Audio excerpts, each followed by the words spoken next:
आमिर भाई, आप फरमाइएगा कि इस दिन को आप जी कैसे देख रहे हैं, और यतीमों के लिए, यतीम कहना भी मुझे बड़ी अजीब सी बात लगती है, मुझे तो सुन्नत रसूल लगता है यतीम होना, यकीन कीजिए। ये जो सही गजाली सही ट्रस्ट कर माशाल्लाह। रहा है, इसके इसके इसकी इसकी क्वालिफिकेशंस कैसी हैं?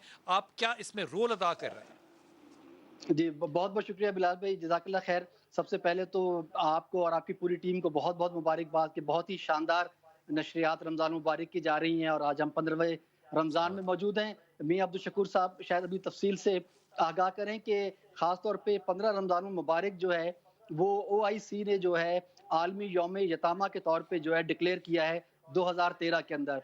और उसके बाद पाकिस्तान के सेनेट ने और कौमी असम्बली ने 2016 और 2018 में बिल तरतीब जो है ये करारदाद पास की है कि पाकिस्तान के अंदर सरकारी तौर पे जो है यतामा का आलमी दिन जो है वो 15 रमज़ान मुबारक को मनाया जाए। इस हवाले से जो मरकजी तकरीब है 15 रमज़ान को, वो ऐवान सदर में जो है सदर मुमलिकत के तहत जो है सदारत में जो है मुनक्किद की जाती है।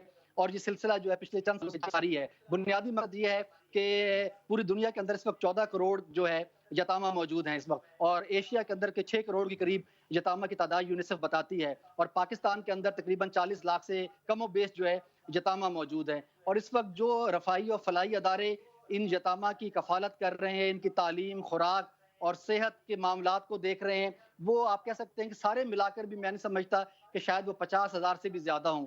तो इस वक्त पाकिस्तान के अंदर, जैसे कि आपके इल्म के अंदर है कि गुज़श्ता चंद दहाइयों के अंदर जो हालात और वाक़यात हमारे इस मुल्क के साथ गुज़रे हैं, यतामा की तादाद में गैर मामूली जो है वो इज़ाफ़ा हुआ है। तो इसलिए ज़रूरत इस बात की है कि यतामा की कफ़ालत के हवाले से बिलख़ुसूस रमज़ान मुबारक, और जिस तरह आपने सुन्नत रसूल का तज़किरा किया है कि बहुत ही ज़्यादा इसकी अहमियत है कि माशरे के ये जो तबका है कि इसके ऊपर जो है दस्ते शफ़क़त रखा जाए, इसकी कफ़ालत की जाए, और दस्ते इसको आने शफ़क़त वाले रखा जाए, दिनों में बिल्कुल ठीक बात। मेरे नबी ने कहा कि जिसका जी, बाप नहीं है उसका बाप मैं हूं।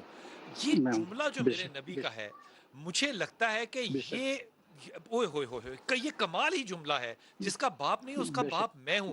यतीम होने को मैं एक हूँ। फख्र बना दिया मेरे नबी पाक ने। और जो मेरे इस नबी की इस बात पे, इस दलील पे, इस जुमले पे शफकत दे रहा है, वो बाप बन एक बायोलॉजिकल बाप तो नहीं है, लेकिन एक माशरती बाप जो है वो तो बन रहा है ना। सुन्नत रसूल के ऊपर वो जी, अमल जी, करके तो दिखा रहा है ना। ये जो यतीमों को बिल्कुल। पालना है, ये जो यतीमों को तालीम देना है, ये जो इनको कंट्रीब्यूटर बनाना है माशरे में, इससे जी, जाती तस्कीन भी होती।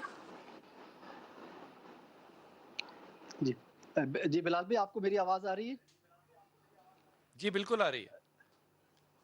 जी, बिलाल भाई, आपने बहुत ही अच्छा ये सवाल भी पूछा है, और ये बात भी बहुत अच्छी आपने की है कि ख़ास तौर पे जो ये यतामा हैं कि इनके ऊपर दस्ते शफ़क़त रखना और इनके हौसला अफ़ज़ाई करना और इन्हें अपने पैरों पे खड़ा करना, ये मैं समझता हूँ कि रमज़ान मुबारक में जहाँ बेइंतहा इबादात हो रही हैं और बहुत से खैर और भलाई के काम जारी और सारी हैं। मैं समझता हूँ आज यौम यतामा के हवाले से हमें दोबारा इस बात का अज़्म करना चाहिए कि हम अपने आस-पास नज़र दौड़ाएँ और देखें कि हमारे आस-पास, हमारे मोहल्ले में, हमारे ख़ानदान में कोई ऐसा यतीम तो नहीं मौजूद कि जो हमसे जो है जिससे हमारी नज़र चूक गई हो और जिसे हमारी ज़रूरत हो।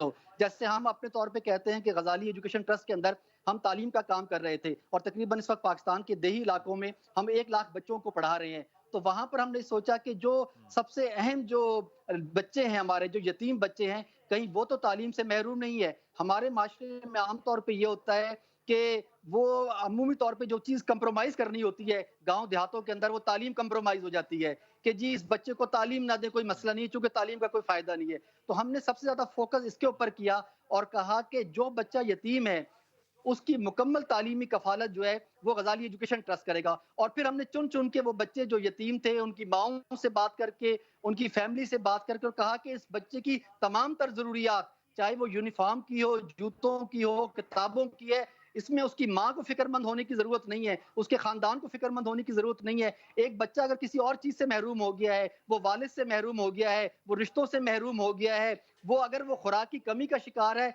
लेकिन कम अज़ कम वो तालीम से महरूम नहीं होना चाहिए। तो हमने एक-एक करके इस वक़्त क्या तक, बात है बिलाल भाई, आपको जाफरी सुन के साहब, खुशी आपने होगी कमाल बात कि कर दी। साढ़े शकूर भाई, पाँच आपकी हज़ार तरफ आता साढ़े हूँ, आपकी तरफ आता हूँ। इनकी तालीम में آپ کو کوئی خصوصی محنت کرنی پڑتی ہے یا آپ کو لگتا ہے کہ یہ لوگ زیادہ سنجیدہ طالب علم ہوتے ہیں یا نہیں ہوتے ہیں؟ اس پہ توجہ فرمائیے۔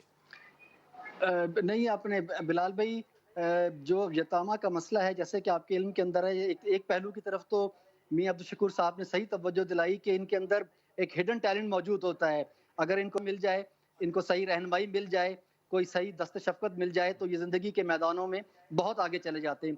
لیکن بدقسمتی سے زندگی کے ابتدائی دور کے اندر والد کے وفات کے بعد جو ہے جو گھریلو معاملات ہیں، جو چونکہ ہم جو کام کر رہے ہیں وہ بالکل گاؤں دیہاتوں کے اندر کرتے ہیں اور وہاں یتیم اپنی فیملی کے اندر ہی جو ہے وہ رہ رہا ہوتا ہے، تو وہاں بہت مشکلات درپیش آتی ہیں۔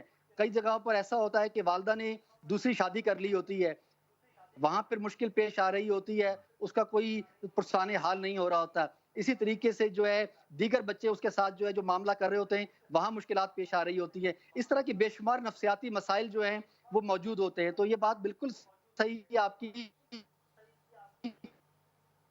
کہ ان بچوں کے لیے جیسے کفالت کا جو ہم نظام بناتے ہیں زیادہ اہتمام کرنا پڑتا ہے، اور جس طرح ہم کہتے ہیں کہ خالی تعلیم نہیں بلکہ تعلیم اور تربیت دونوں چیزیں جڑی ہوئی ہے، اور خاص طور پہ جب ہم آرفن کی کفالت کی بات کرتے ہیں اور ہم یتامہ کی تعلیم کی بات کرتے ہیں تو وہاں پر ان کی جو نفسیاتی تعلیم ہے اور ان کی جو ذہنی تربیت ہے اس پر ہمیں زیادہ فوکس کرنا پڑتا ہے۔ ہم نے اپنے نظام کے اندر بھی بالخصوص اس جانب جو ہے خصوصی طور پہ جو ہے توجہ کی ہوئی ہے۔